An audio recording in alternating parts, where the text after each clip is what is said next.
With the interest rates being so low and some really strong markets in Melbourne and Sydney, it's not unusual for people to be really excited about the idea of investing in property.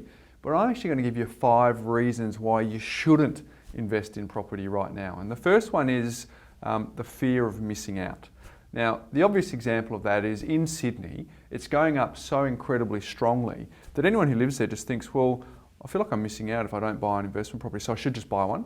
And for me, that's a very, very good reason why you shouldn't invest in property, because that's a really bad idea. But also when you're not in such strong markets like Sydney, you could be in Perth or you could be in Adelaide, and you're at a barbecue and some friends of yours have actually got 2 or 3 investment properties, and you're feeling like you're missing out as well. So you think, well, I better go home and have a chat to my partner and see if it's a good idea for us to invest. So my number one reason why you shouldn't invest in property is that fear of missing out, because it's not really a good reason why you should actually make a decision to invest in property in the first place.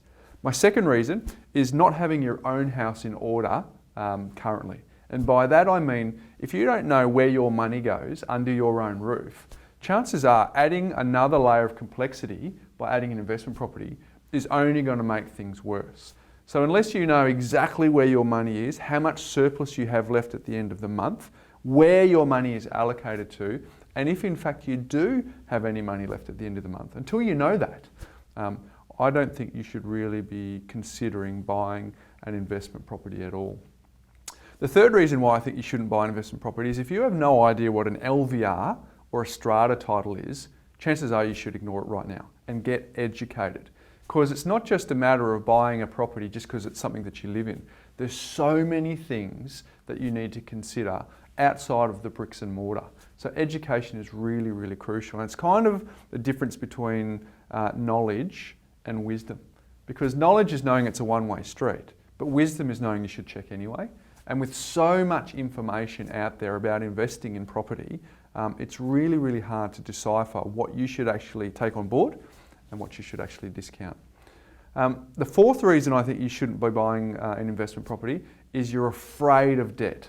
And that's different to someone who is just a little bit nervous about debt, but if you're absolutely fearful of debt, you shouldn't be considering buying an investment property at all, because unless you've inherited money or you've just had a big lotto win, chances are you're going to have to use leverage, you're going to have to borrow money to invest in property. And if you're fearful of debt, that's just going to create a whole lot of anxiety and a whole lot of fear that you just don't really need. And ultimately, leverage is the reason why you get into a property in the first place, because you can use a small amount of money and then go to the bank or some other lending institution to give you a larger amount of money so that you can control a bigger asset and get the return on the asset whilst not having to put all of your own cash in.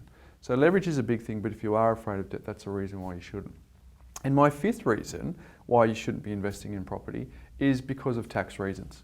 And quite often people get seduced by the fact that, geez, I'm paying so much tax, if I buy an investment property, I can get all this tax money back. But here's the facts. When you get your refund back, you don't see it at all. It's not as if you're going on a big shopping spree where you can actually go and spend the money for yourself.